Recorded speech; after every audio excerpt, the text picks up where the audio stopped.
And so we're going to talk about what it is, why we're using the difference between the two, and look about how to kind of use them in our code. And so the kind of big picture is that right now you're writing two kinds of tests, and when you may not know what the terms are, but right now you should be writing what are called integration tests and unit tests. Unit tests are kind of like when you test a single object and you test to see how that works. An integration test is exactly what it kind of sounds like, is that you are checking to see how different objects can interact with each other. And so the big picture is that we need both. And I just found this that explains it all. Why? Yeah, cool. Unit test works. Integration test does not. There was no integration test, right? Because when you see this and the person, whoever locks it, like, yeah, that looks fine. But they didn't check like the whole thing together. Didn't really work. And that's kind of like the important difference between unit test, integration test, right? The unit tests are like we're saying, hey, does this lock? Does that thing flip up and go in the hole? Yeah. Unit test, does the door open? Yes, it does. Integration test is, does the lock close the door? Does the lock keep the door from opening? And it does not. And that's why we kind of need both. And so, let me find my notes here. We're gonna like kind of walk through what mocks and stubs do for us. And mocks and stubs allow us to kind of improve our integration tests. And so I have this test here. Nope, that is a Bob test. Why is my computer so slow today? And we see here that essentially in this test, we have this instance of Bob. We have this, let's look at this test in particular, where we are just creating some paints and adding some paints. Like this is a kind of a pattern that we've seen time and time again in both your exercises and your challenges. And so what I'm going to do is I'm going to go ahead and run this test.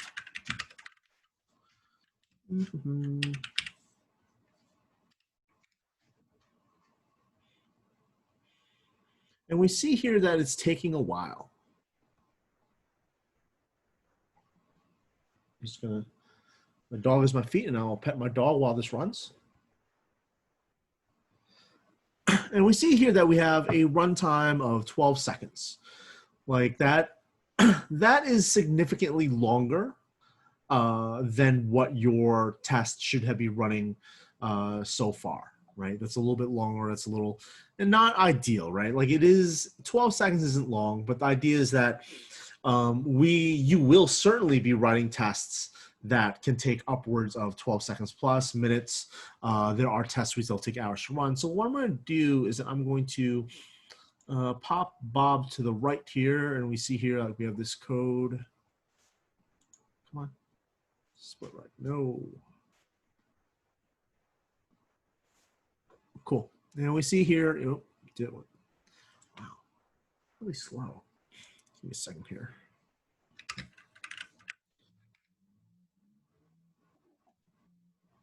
What is slowing my computer down?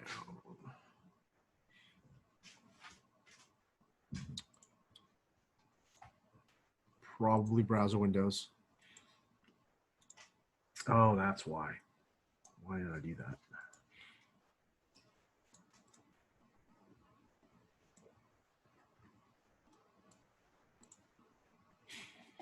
Cool, that's better. Yeah. So this looks fine. We got some methods. That's fine. So let's open up Paint, and we see here in our Paint, we have the Sleep 2. Sleep 2 essentially makes the computer wait 2 seconds, just like kind of a pause every single time we hit it. And so being that this test took 12 seconds to run, we can kind of like infer that we're creating a paint object 6 times, right? Does that math check out? 2 seconds a thing, 12 seconds, right? And so like this is this is not realistic because like we are forcing it to go to sleep. But the idea is that this is a stand-in for situations where a creation of an object or something else may take a long time.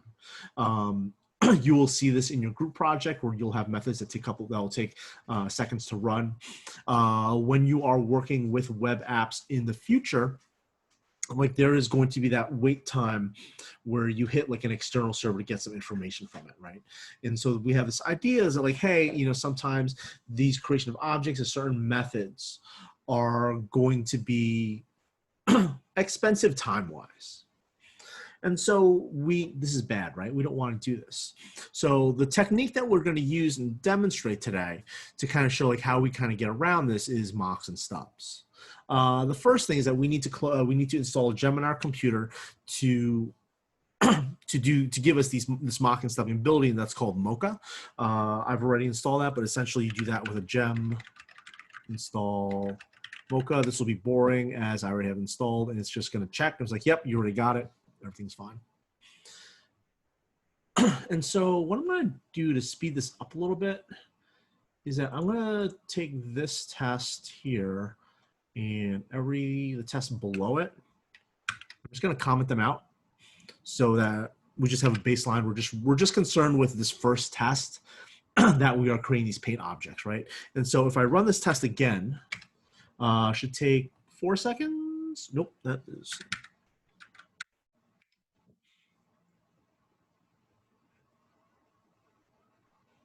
Cool. Approximately 4 seconds, right? But still, like, you know, we don't really, we kind of want to avoid this. And this here is that we want to use a mock, and a mock is going to be this kind of it's actually it's kind of like a fake object that we use that will like kind of be a placeholder to live for us. So the first thing we got to do is that we got to put it at the top of our gem file. And that goes a mocha / test.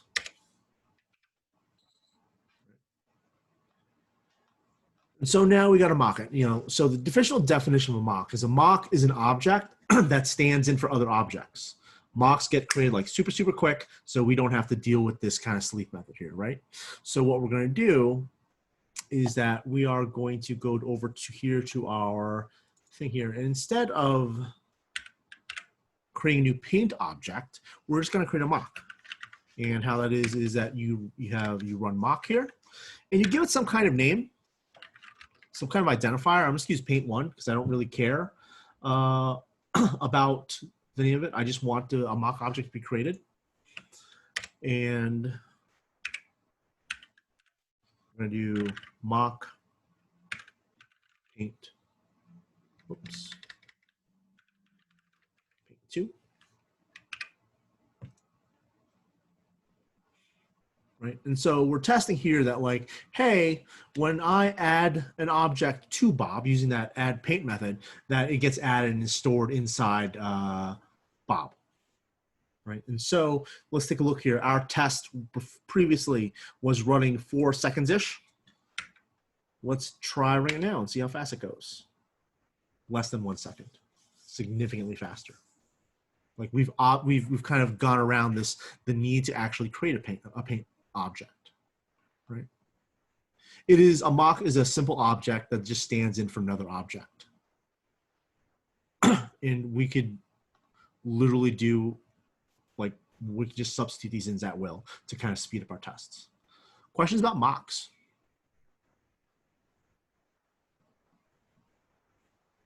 Ben?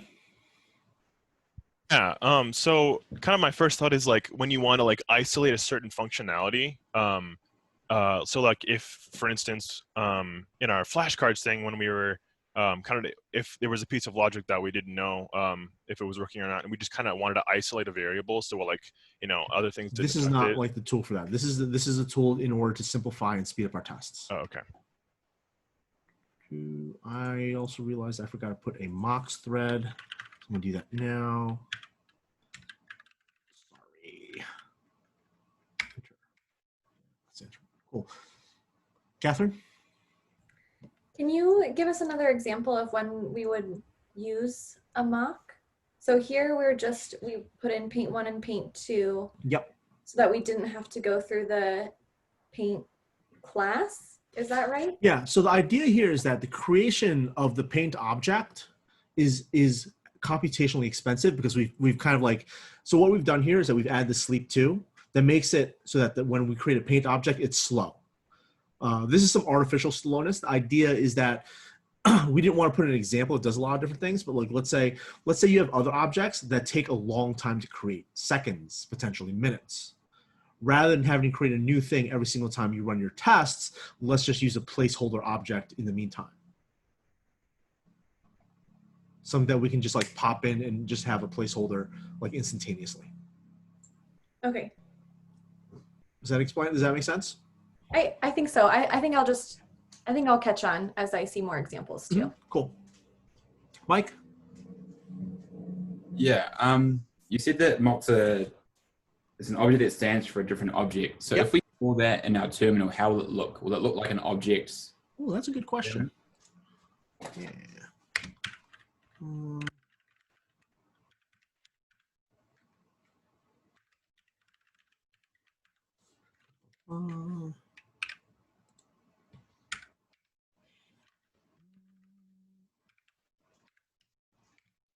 It is a mock object, not a paint object. Cool. Adam? Yeah, I'm trying to wrap my head around when I would use this as opposed to just writing skip or hashing out this. What do you mean by like, so skips the entire test. You're not testing anything. Well, what is mock doing if we're also not testing anything here, right? We are. We're seeing that when we add the objects to Bob, they get stored. Okay. Right, so we're testing the thing. The thing is that we want to use a placeholder object instead of paint because creating the paint object is computationally expensive. So we're doing a unit test and avoiding the integration tests? No, this is an integration test because you are seeing how two objects interact with each other. Got it. Okay. Jordan? So am I understanding correctly? I'm kind of thinking it's like an intentional like obstacle you're putting in there that you want to try to avoid to optimize. That makes sense. What do you mean by obstacle? Like just something to avoid. Like you don't want to keep coming across that sleep 2. The idea is that sleep 2 is not like the point. The point is like sleep 2 is just simulating like what if when I create a paint object, it took a long time. Yeah, so you want to create minimal objects maybe to. No, because sometimes this is the way it is. Like you are going to have a slow object. You're going to have the method that just takes a long time to run because that's just life. Like there's no avoiding it. And the idea is that mocks are the solution is that when you can't avoid it, we can kind of fake these things out. Yeah. Okay. Gus? Yeah, what is the, like, you said you pass it an identifier, so it's like paint1 equals mock and then paint1 string. What does that paint1 string do? Just so I know what mock I'm dealing with. So like as you see here, when I did paint1, it's just the way I identify it. So if like it pops up somewhere else, I know like which one I'm dealing with. Okay, got it. That makes sense. And I just noticed while you're at it, would you mind making your terminal text just a little bit bigger? Yeah. No, you're not allowed to. You're not allowed to Oh. see what I'm typing. It's ridiculous. Yeah. Is that cool? Great, thanks. Cool, Sydney. So I want to just say this so that I make sure I'm understanding. So like when you mock an object, you lose access to what that object knows.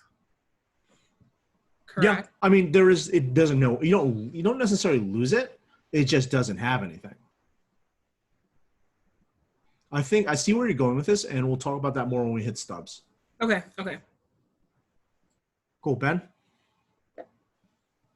Yeah, so I think I have a good understanding of like, so our paint thing might have like a really like a crazy like over 1,000 lines or with something ridiculous. And in this instance, we don't really necessarily care about the behaviors of that object. We just want to make sure that it like the functionality of adding it Mocks are into the just a array. placeholder. Cool. Liam? This might be going off of what Sydney said, but when you create a mock, so you don't have to pass it any arguments or anything. And No, like this here is completely optional. Like you don't even have to put any kind of identifier in there. It's just a way so I can pick it out from later. Okay. Like, so this will still work if I just take away this argument and it's getting passed in. Gotcha. Okay. Mike? So when you said it's a placeholder and these are more for integration tests, it's just a, I suppose it will make more sense when you talk about stubs, but. Yeah, the idea is that like, one is that we talked about like, what if the creation of the paint object is slow? But here's another situation. Like, what if there's a situation where like, let's say you're not on the paint team and you don't know anything about the paint team, or that's not been built yet, right? You need to put something in there. And you shouldn't be doing other people's work, right? And so like the mock's like, okay, we're just gonna have this placeholder while someone else builds the thing. But we need the functionality from that thing to pass the test. No, not yet. We're gonna talk about how to deal with functionality in a little bit, but like not. We'll cover that in a little bit more detail when we get there. Okay, cool. Cool. All right. So that's that's mocks. And so we go down here and we're going to talk about stubs. And I'm going to uncomment this out. And the idea here is that this test is that we are getting an array of the paint colors, right? Now, mocks won't work for this because like if we go to our Bob method here, and let me move that to the side. Oops. Bob.paintColors is going to iterate through the paint and grab the colors for us, right? Why won't this work with mocks? Let's see here. Alex, what do you think? Ask that question one more time. Sorry, I was responding in the chat. Yeah, why won't mocks work here when we're trying to get the colors?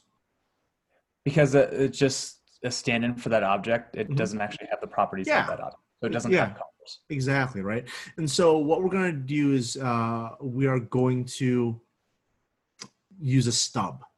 And stubs are essentially fake methods. So what we're going to do is that we're going to add a stub to our mocks. So I'm going to copy this. I'm going to paste it here. Cool. And so like we see here that we're expecting this to be paint 1 is essentially going to be alizarin crimson and paint 2 is going to be Van Dyke brown, right? But we just got paint 1, these mocks that are called paint 1 and paint 2. Don't know anything about these colors. Well, what we can do is that we can fake it out. And so we've created this mock here.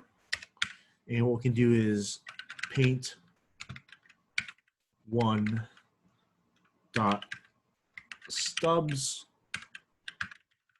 color, dot turns. And the first one is alizarin crimson. And we're going to do paint 2 dot stubs color, dot turns, Van Dyke,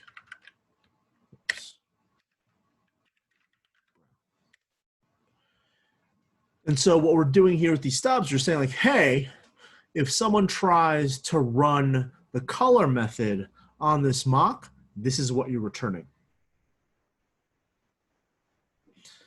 And so, oh yeah, I should have run the test beforehand to show you it was faster, but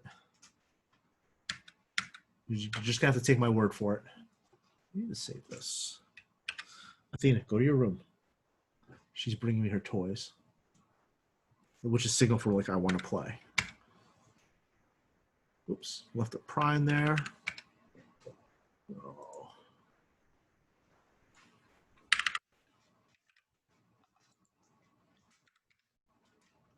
Cool. And we see here that we've run both tests still under 2,000ths of a second. And so, like, why do we stub things out? And like, this is kind of the same idea, is that we want, what if a paint took a while to calculate this method? What if we had some object that had to do some kind of math, and that math took a real long time to do? It's like, no, we don't need to test that the math is being returned correctly, right? That's the job of the unit test on like the math side. As long as we're told like, hey, for this kind of value, we're going to get this thing back, we can just kind of fake this out and use a stub to do the thing. Question about stubs. Alex? So if I'm understanding correctly, it seems like a big application for this would be like if we're developing part of an app and somebody else is working on another side. Would you only stub out the interactions that like what your building has to test? Yeah, everything else you leave blank as an object and expect the other code to work on that. Yeah, I also don't want to think that I don't want to say that like this is the only application is not when like someone else is building another piece, but like when something's computationally expensive, right? Like let's say you have another class that has to go and take the average of a gajillion things. That's going to take a while, right? So why don't we just presume that it knows what the answer is going to be, like 5? Or for like medical imaging, if it's rendering MRI data or something like that, that takes hours. Yeah. Like we'll just say that it comes back and like, hey, you know, like the idea here is that this test is not testing. This integration test is not testing that the paint object is rendering is storing the right paint. What it's testing is that we can interact between the two. The interaction is what's being tested, not the actual value holding. The unit test for the paint should already be testing if the value is correct, so we don't have to do that. The idea here is that, I guess, like the metaphor I like to use is that for testing, we want to think of testing as like this chain of things, right? Each chain is responsible for one thing, but like again, if one chain breaks, the whole thing kind of just doesn't work as well.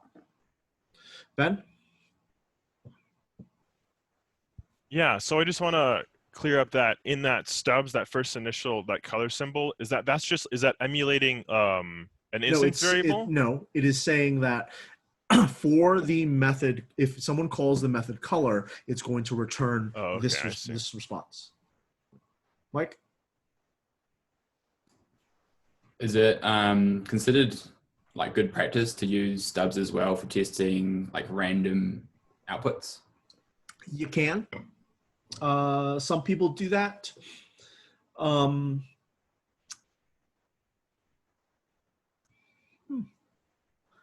At the integration level, I would use a stub.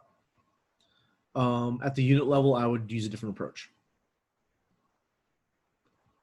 Cool. Max? I just had a question on the color symbol also. Yeah. That if you were trying to reference like an instance variable, would you do like colon and then at that variable, or would you use something different? So are you presuming the object does not have a reader? Yes. If an object does not have a reader, like the idea is that you wouldn't have access to it anyway. So you wouldn't be checking from outside. So you wouldn't do it that. You would not do that. Like you would check the interfaces, but like, it's like, if we didn't have stubs, right? You wouldn't be testing for the internal context of another object from a different class's test. Right? So you wouldn't do that to do that. You would check the reader that that interface is working and you're getting something back. But if you didn't have a reader, then you wouldn't have access to it anyway, so there would be no test. Aiden? Is it okay to use this for like simulating user input? Yes. That's a very good point. And the answer to that question is yes. It's one approach. It like as with computing and anything, there's like 10 gajillion different ways to do anything. This is just one we're showing you. Other ones, and like I like to say that like in programming, there's no right or wrong answers. That are better and worse answers. But yeah, there are definitely some wrong answers. I think there are definitely some things like, why would you do that? But in general, like there's no like, I think that like to have a wrong answer, you'd have to try to have it make it a wrong answer. And like, I think a good faith effort to kind of do a thing, there's never a wrong answer. It's just like, there could be better or more appropriate approaches. Cool. Cruising through. This is great. So that's fun. I want to show you the last thing that we're going to talk about. We are like actually like super cruising through. But I want to show you the last thing that mocks can do for us. So we have this paint colors, right? And this tells us all the colors. Let me do this. I'm just going to copy and paste because I don't want to spell these paint colors.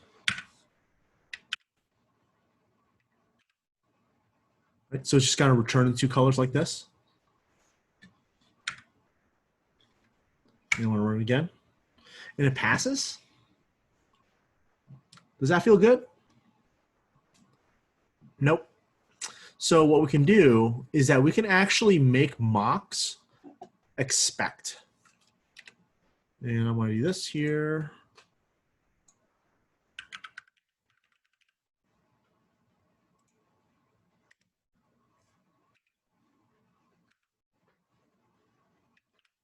And I'm going to run my test again.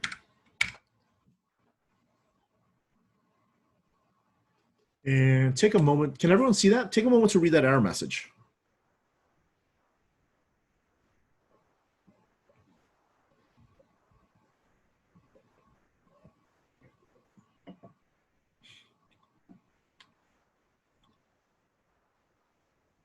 Sydney, tell me your thoughts.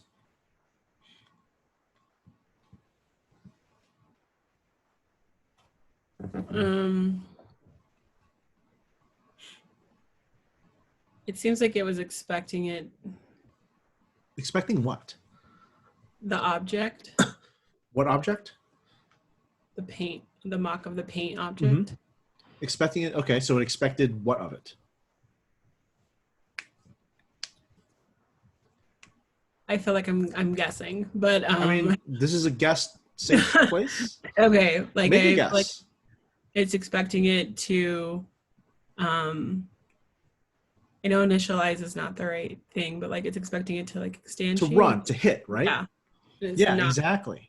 And that's what this expect syntax does, is that like it'll watch and be like, hey, I expect that like at some point in my code, this color method method is going to get hit on my mock object. And it will tell you when it does not. So you can make sure, so you can ensure like, hey, am I doing this correctly, right? The test passes, right? But like when we have the situation where we're using expects and the test passes, you know, it's a warning signal for a thing like, hey, like, yes, your test passes, but I'm never getting used. And you should probably figure out why.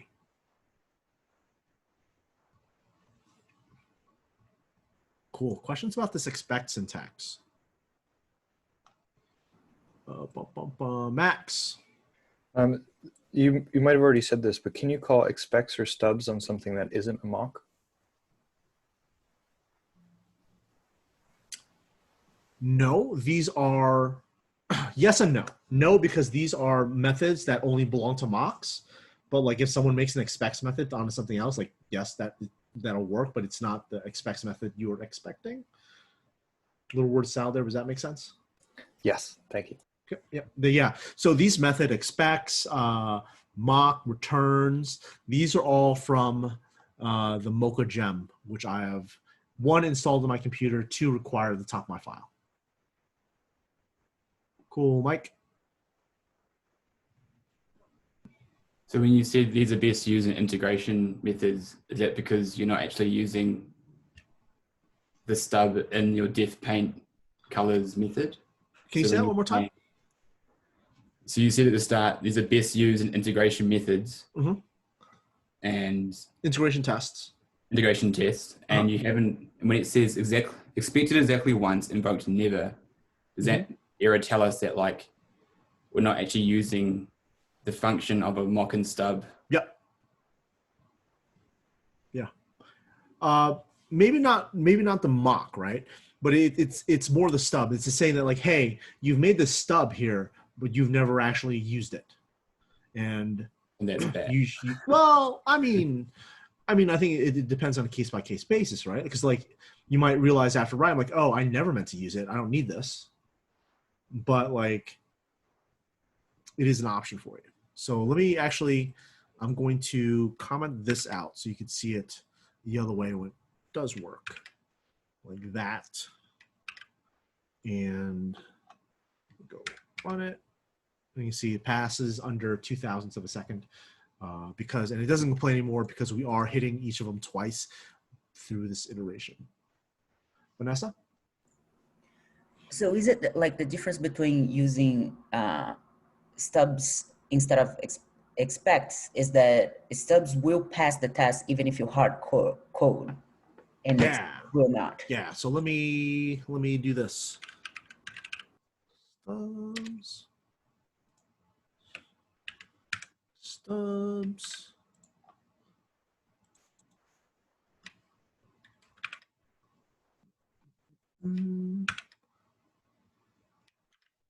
Let's save my things. I did.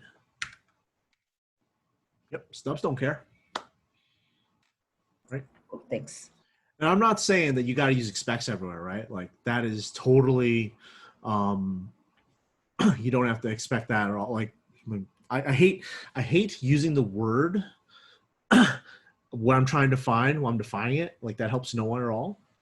The idea here, big idea, is that sometimes you want to use expects to make sure that these methods are getting hit. And sometimes you don't. Which one you pick is situational and depends on what you're trying to do. But be aware of that. I think in general, it's probably a good idea to use expects because like, why would you do that if you never used it, right? Why would you make a stub if you never use the stub, right? You would just have the mock. And I think it's good information to have. And then if you, what I would say is that I would just use expects by default, and then if things start failing out, reassess and decide if you like really need them or not. Cool. Other questions? Great questions all day today. Fantastic askings. Grayson?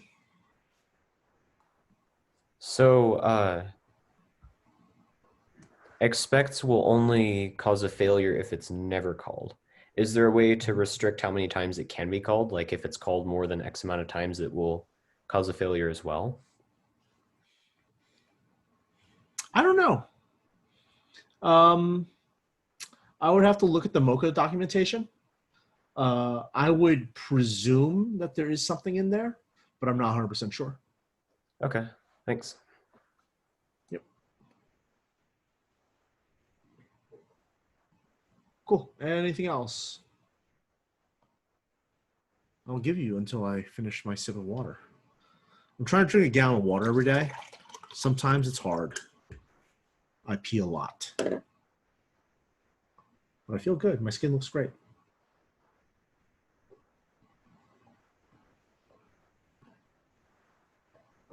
Gus? Yeah, I'm looking at the lesson online, and so in the definition of a stub, it says it can be added to an object that doesn't have that method, or it can override an existing method. Can you go over a little bit what the second part of that means? Let me just find it so I can make sure we're all on the same page. Yeah. So the idea is that we can also stub existing objects. So let's go back to that example of another team is working on Paint, and they are upgrading Paint to Paint 2.0, more Paint, like Paint 2 Furious or something. And their paint color, because it's upgraded, is going to be all caps, right? But your team that you're on is so much better than the Paint team. And so you're ahead of your work. So you don't want to wait around for the Paint team to get their gear together to have that paint color, the color method, return the color all in caps. So you can kind of stub that out so it appears all as caps. You can still use the same paint object, but you have your stub method overrides what already is built in. So when we talk a little more about we have what's called kind of like the lookup chain, right? Is like, I think you may talk a little bit about the scope, is that when you're in a method, you're going to, and you refer to a variable, right? It's going to look for, is there a variable in my method that matches this name? If not, it's going to go say, hey, is there a method at the same level, right? This is the kind of, you're kind of like interjecting yourself into stubs. Like when you hit, when you're stubbing an object that exists that is not a mock, what's going to happen is that it's going to say like, hey, is there a color method? Yes, I'm going to use the stub color method. If there is no color method, there's no stub for it, it's going to check the object.